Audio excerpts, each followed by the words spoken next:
edema agudo de pulmón asociada a la altura, el famoso JAPE.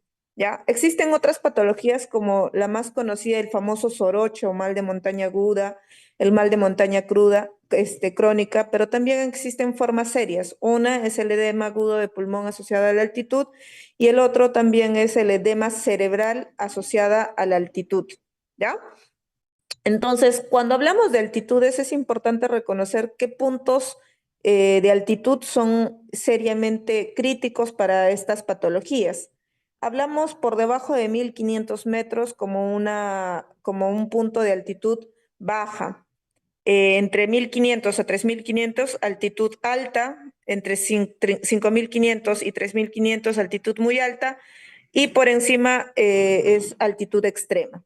Estas altitudes se van a correlacionar con diferentes patologías. Una de ellas es el edema de pulmón asociado a la altitud, ¿ya? Que por lo general son de etiología no cardiogénica que se va a dar por un vasoespasmo pulmonar asociado a la altitud. Recuerden que nosotros tenemos dentro de la composición del gas, en el medio ambiente vamos a tener diferentes gases, pero los más predominantes en un 78% es el nitrógeno, 20.93% hasta 21% redondeándolo, el oxígeno, el argón en 0.94%, el dióxido de carbono en 0.03% y otros gases lo componen un 0.01%. ¿Por qué es importante entender esto? Porque de los gases presentes en el medio ambiente, es el oxígeno y el dióxido de carbono los que van a lograr difundir a través de la membrana alveolo capilar, pero no así los otros gases como el nitrógeno.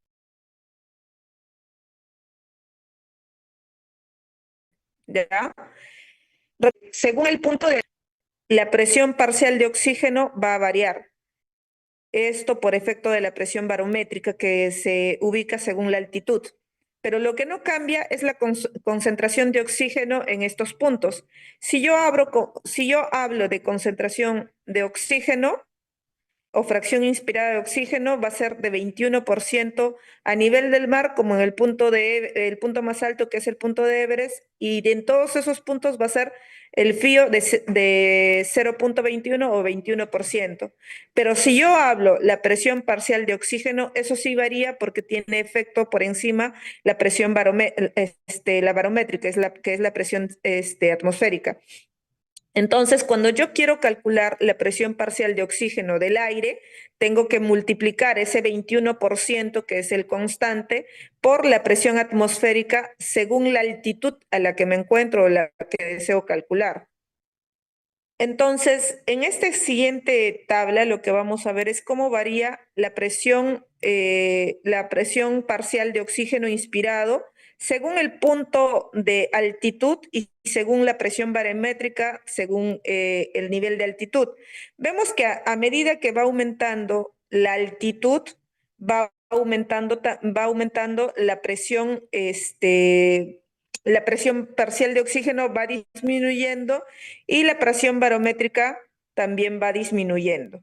Es así que mientras más alto me encuentre, a nivel de altitud más alta me encuentre, la presión parcial de oxígeno va a disminuir y esto por el efecto de la presión barométrica. En esta siguiente tabla vemos los ejemplos de la presión parcial de oxígeno en el medio ambiente según el nivel de altitud a la que nos podamos encontrar.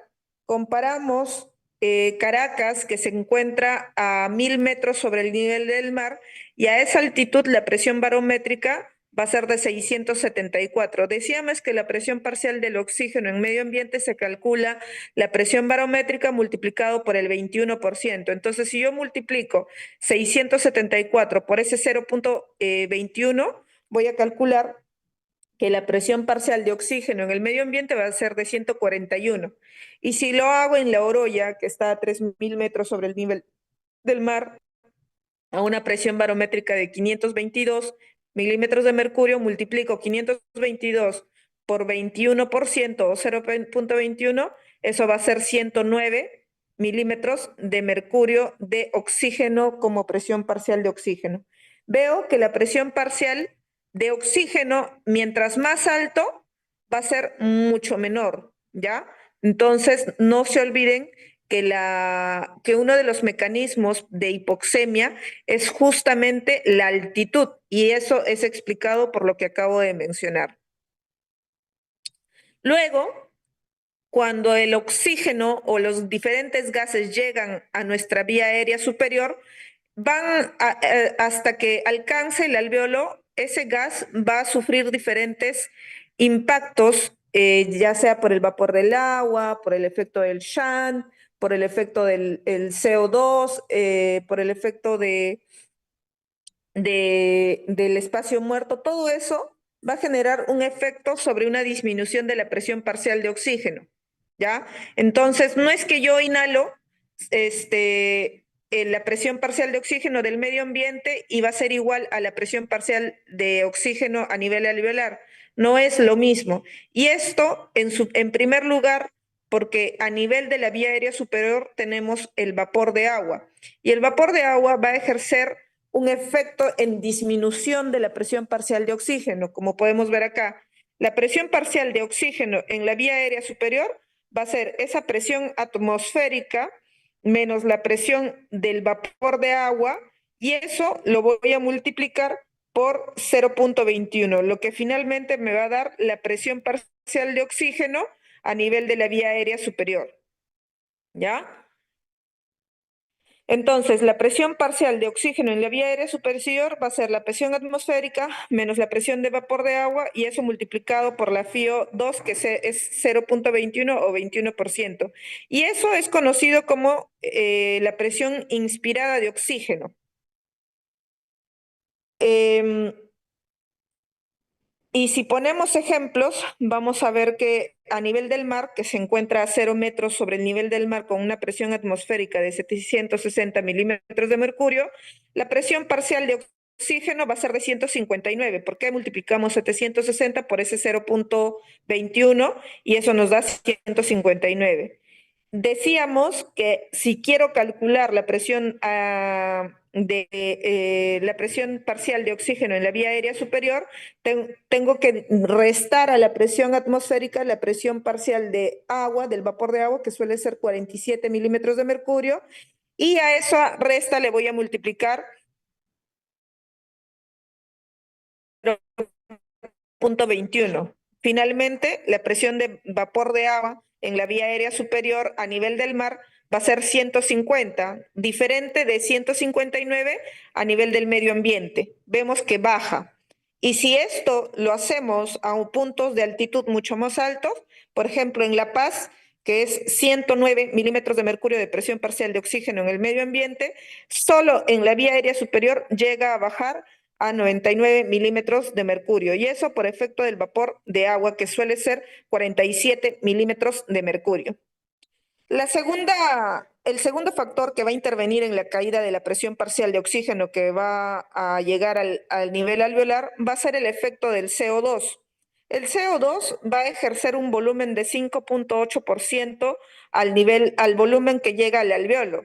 Y este se considera como el segundo factor que influye en la caída de la presión parcial de oxígeno. Es por eso que la presión de oxígeno se va a calcular como la presión atmosférica menos la presión de vapor de agua multiplicado por el FiO21, que suele ser 0.21, y a todo esto le voy a restar la presión parcial que influye el CO2, que suele ser ese 5.8%.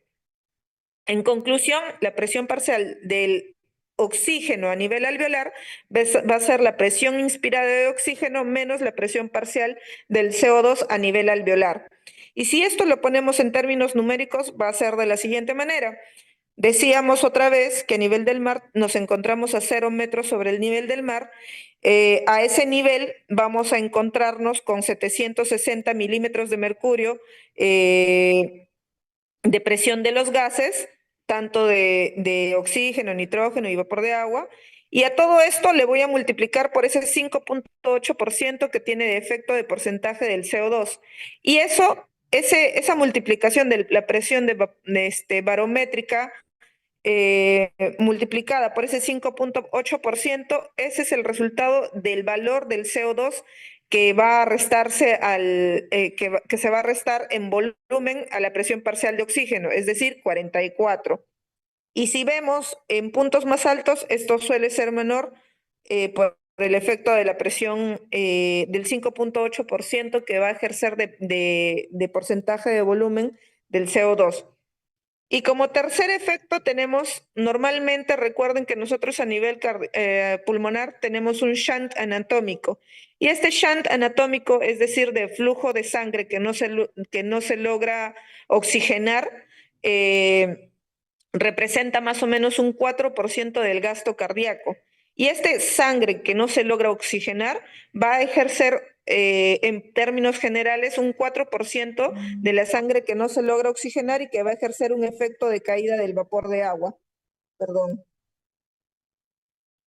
Entonces, estas tres cosas, el vapor de agua, el efecto del CO2 y el shunt anatómico, van a influir para que el valor de la presión parcial de oxígeno del medio ambiente no sea igual a la del alveolo.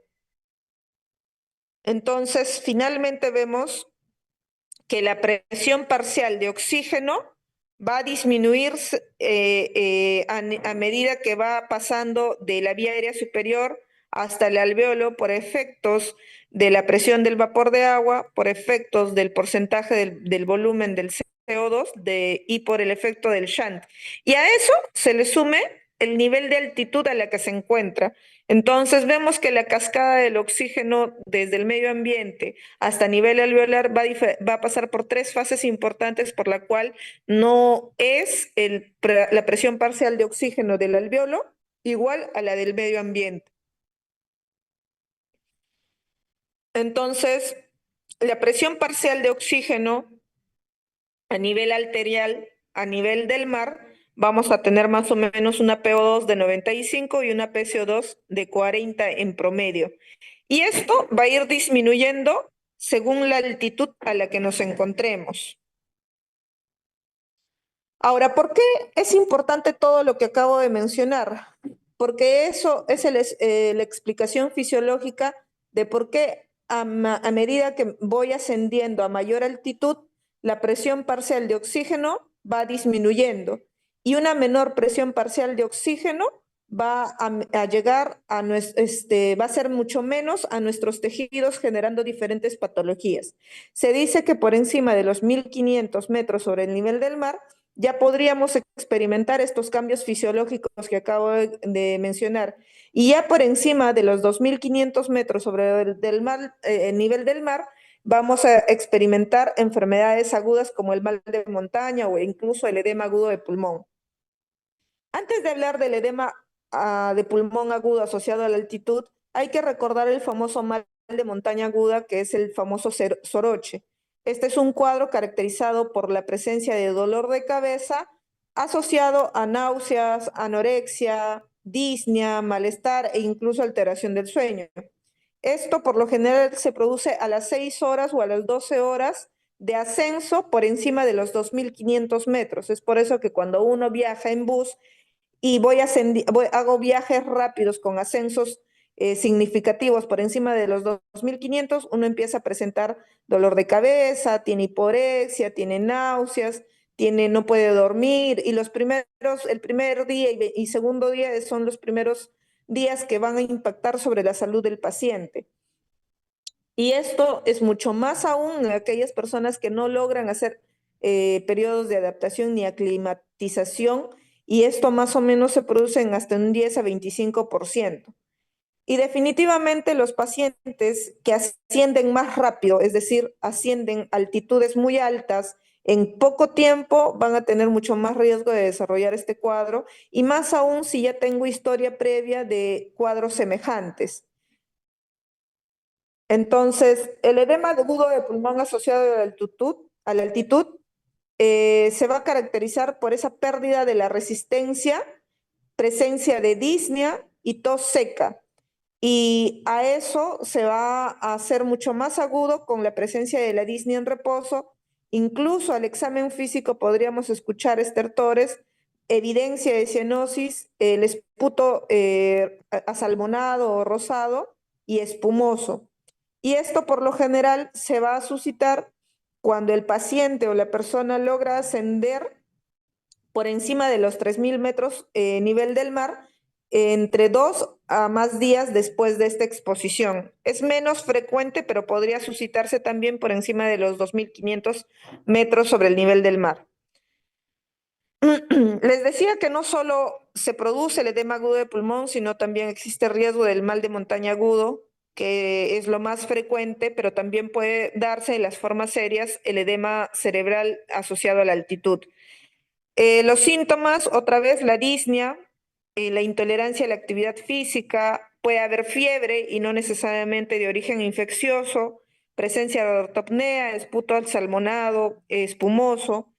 Clínicamente voy a ver a un paciente taquipneico con desaturación, presencia de fiebre, presencia de estertores, puede haber signos de edema cerebral asociado a la altitud, no necesariamente concomitante, pero puede verse y eso va a agravar la situación del paciente.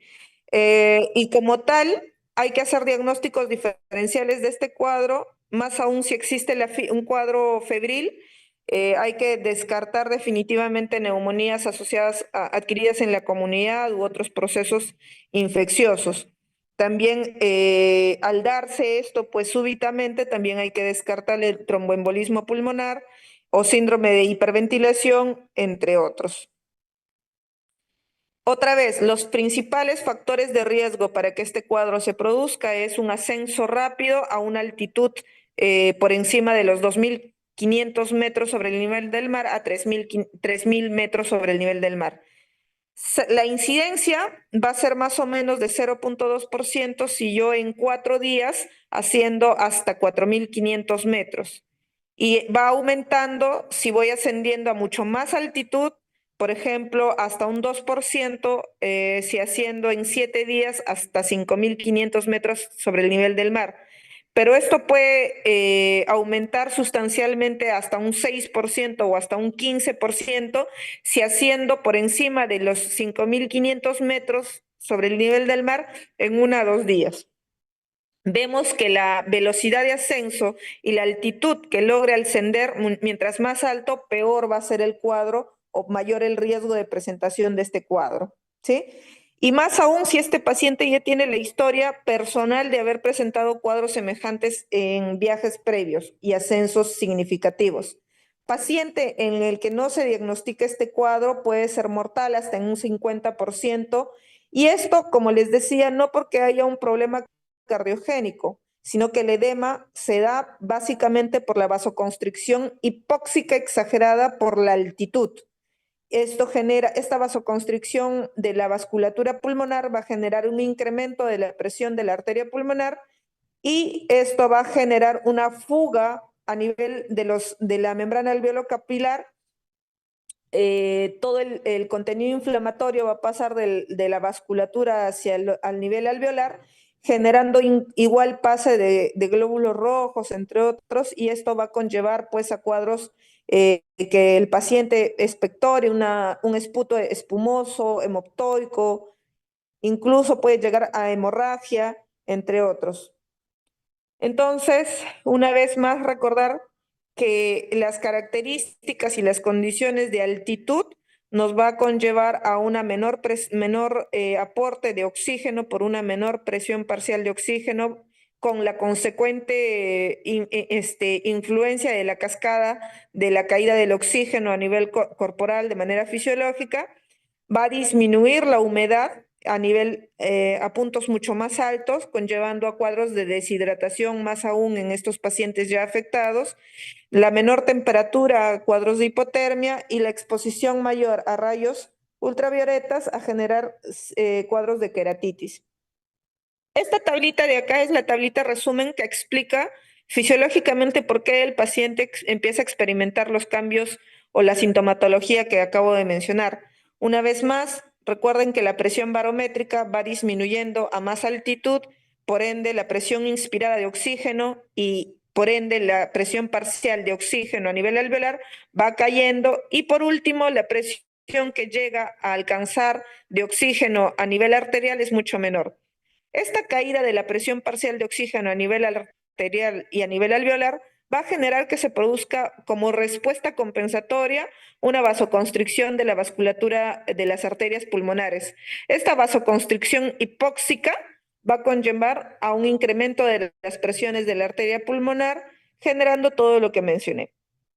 Además, esta menor presión parcial de oxígeno a nivel arterial va a conllevar a una activación del sistema simpático. Este sistema simpático va a aumentar o va a generar el incremento de la frecuencia cardíaca para compensar el gasto cardíaco, para compensar el flujo sanguíneo de los diferentes órganos, va a aumentar el gasto cardíaco, o sea, va a aumentar el trabajo cardíaco para generar una mayor fracción de eyección y de esta manera el gasto cardíaco, y va a aumentar la presión arterial para aumentar la precarga en los pacientes y de esta manera compensar esta menor presión parcial de oxígeno a nivel arterial.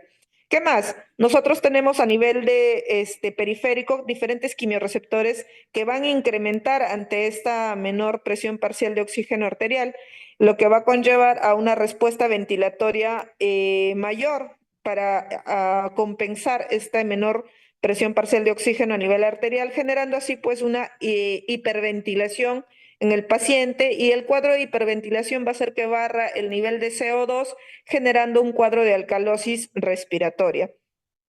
Estos quimiorreceptores también van a hacer que se active el cuadro de diuresis y natriuresis, disminuyendo así el volumen del plasma, el volumen plasmático, y esto estimule la concentración de la hemoglobina. Asimismo, a nivel renal, al haber menos oxigenación, se va a activar el sistema para la producción de mayor eritropoyetina, y esto va a estimular la mayor producción de hemoglobina, generando así la mayor concentración de la misma. Y por último, va a aumentar en forma compensatoria el factor de crecimiento endotelial vascular. Esto para generar más neovasculatura a través de la angiogénesis para que permita una mayor permeabilidad vascular. Todo esto en respuesta a la menor presión parcial de oxígeno a nivel arterial como medida compensatoria. A medida que uno va ascendiendo, a los minutos, de manera fisiológica para compensar esta caída de oxígeno en los diferentes tejidos, nuestro cuerpo lo que va a hacer es aumentar la presión arterial pulmonar, va a aumentar la frecuencia respiratoria y la frecuencia cardíaca para poder compensar este déficit de oxígeno. Eso va a ocurrir a los minutos de habernos expuesto a altitudes significativas. Eso es conocido como el fenómeno de acomodación. Pero si esto persiste y no hay, el paciente se sigue exponiendo a ascensos abruptos y rápidos, en los días nuestro cuerpo va a tratar de aclimatarse. Esto va a seguir todavía la frecuencia cardíaca un poco alta, la frecuencia respiratoria también, va a aumentar aún más la presión de la arteria pulmonar, pero va a empezar a haber una mayor concentración de eritropoyetina para tratar de generar mayor hemoglobina, y va a empezar a incrementar significativamente los niveles de hemoglobina. Y ya a las semanas, estos fenómenos de respuesta rápida desaparecen porque ya nuestro cuerpo de manera crónica, que es a las semanas, empieza a generar el fenómeno de adaptación, en donde vamos a encontrar mayores niveles de hemoglobina, va a aumentar la presión de la arteria pulmonar, y la frecuencia respiratoria se va a mantener estable para poder compensar el déficit de oxígeno. Entonces, una exposición a grandes altitudes va a generar un estado hipóxico hipovárico, generando pues diferentes complicaciones como el mal de montaña agudo y las formas más serias como el edema cerebral y el edema pulmonar asociado a la altitud. Entonces, existen factores de riesgo que pueden contribuir a la generación de este cuadro. Entre los más importantes, la forma de prevenir es que el paciente logre hacer ascensos en días prolongados y que no sea pues por encima de los 250 metros sobre el nivel del mar por día. Pero si este paciente hace ascensos por encima de los 2.500 metros, rápidos de hasta 500 metros por día, esto puede generar un riesgo bajo de que se produzca este edema. Pero si el ascenso es por encima de los 3.000 metros y más de 500 metros por día, el riesgo es moderado y el riesgo es mucho mayor si asciende más de 500 metros por día a altitudes por encima de los 4.000 metros sobre el nivel del mar, aun si no conocemos si este paciente tiene historia de este cuadro previamente o no. ¿Cómo lo podemos prevenir? Definitivamente uno de los pilares para prevenir estos cuadros serios y mortales es el ascenso lento. Yo debo pedirle que el paciente, si está pensando hacer viajes a zonas geográficas muy altas, tengo que pedirle que haga ascensos escalonados y lentos. Un promedio de ascenso de 300 a 500 metros por día de ascenso por encima de los 2.500 a 3.000 metros sobre el nivel del mar. Y esto debe tener un día de descanso y esto debe ser cada 3, 4 días. De esta manera el paciente puede prevenir y puede generar la adaptación del cuerpo para evitar las respuestas fisiológicas abruptas frente a la exposición de niveles de altitud elevadas, ¿no? Ahora también puedo usar medicamentos para prevenir. De primera línea tenemos los calcioantagonistas de acción, de liberación lenta, como el nifedipino de primera línea de 30 miligramos, y esto lo damos cada 12 horas por día. Si es que no tengo a la mano, también puedo hacer como segunda línea los inhibidores de la fosfodiesterasa 5, como el tadalafil a 10 miligramos cada 12 horas por día, o en su defecto, como medida extrema, el uso de dexametasona. Y en tercera línea, podríamos, no está tan sustentado, pero podríamos indicar el uso de salmeterol inhalado, que es un corticoide, perdón, un beta 2 agonista de acción prolongada, que es el salmeterol de 125 microgramos cada 12 horas por día, aunque no se ha visto que esto pueda generar tantos efectos preventivos como el nifedipino. Ahora, como complicación, podría presentar el paciente tremor o taquicardia después del uso de este medicamento.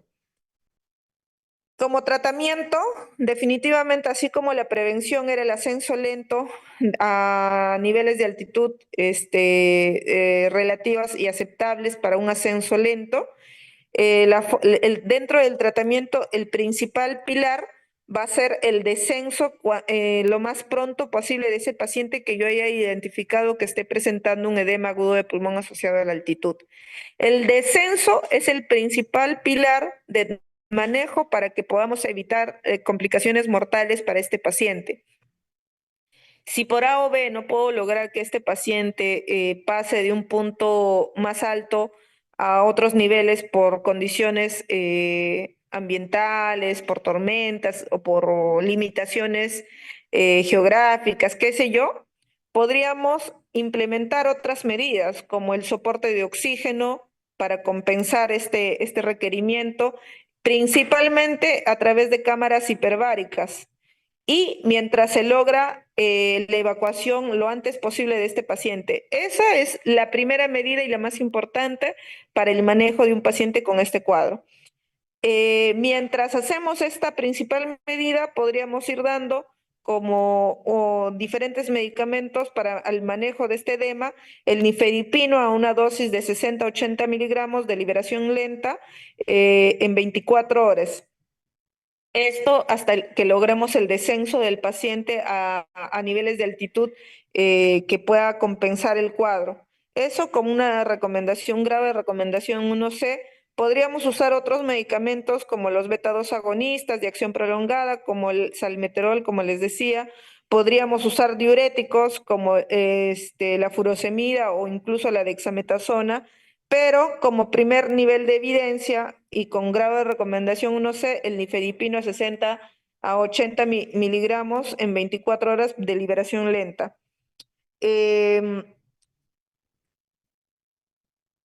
Esto mientras se logre el descenso. Se dice que la pronta recuperación vas a verlo mientras más rápido logres bajar a ese paciente a menores niveles de altitud. ¿Dudas, preguntas, doctores? Esta tablita de acá es la tabla de resumen de por qué el paciente empieza a presentar toda la clínica que acabo de comentar y explica de por qué el rápido ascenso va a generar las complicaciones y los síntomas y por qué este cuadro puede llegar a ser mortal en estos pacientes. Recuerden una vez más que si no identifico a este paciente con un edema agudo de pulmón, 50% de estos pacientes pueden llegar a fallecer. La fiebre, que puede presentarse como parte de la presentación clínica, es uno de los factores confusores y suele pues hacer que se retarde el descenso del paciente, porque dice, ah, no, está con una neumonía, no, está con una bronquitis, y le dan pues antibióticos y ven que no va mejorando, al contrario, va empeorando, pese al soporte oxigenatorio que le puedas dar en ese paciente, si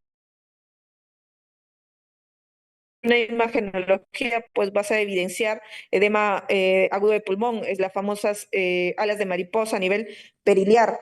Entonces, es importante que ustedes logren identificar, más aún teniendo, y es lo que menos se pregunta cada vez que tenemos pacientes a grandes alturas y vienen con un cuadro, pues, de desaturación, fiebre, tos con esputo hemoptoico. Lo que menos preguntamos es en cuánto tiempo logró llegar a ese punto y en cuánto tiempo y a cuánta velocidad hizo el ascenso.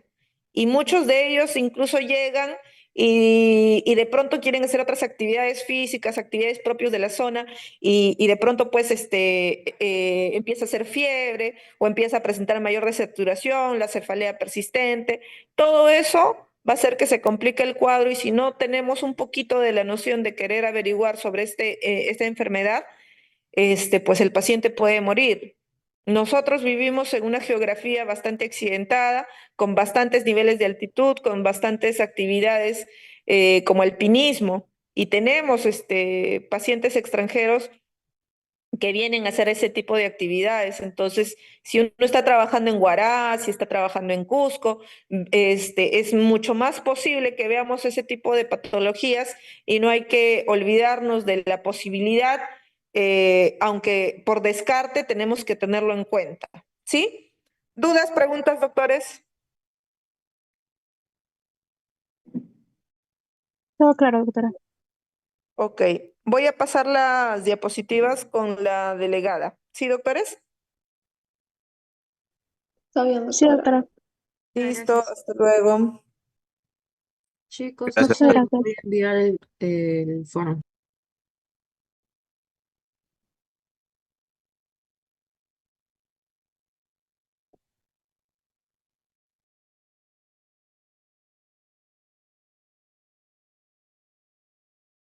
Chicos, respondan el foro.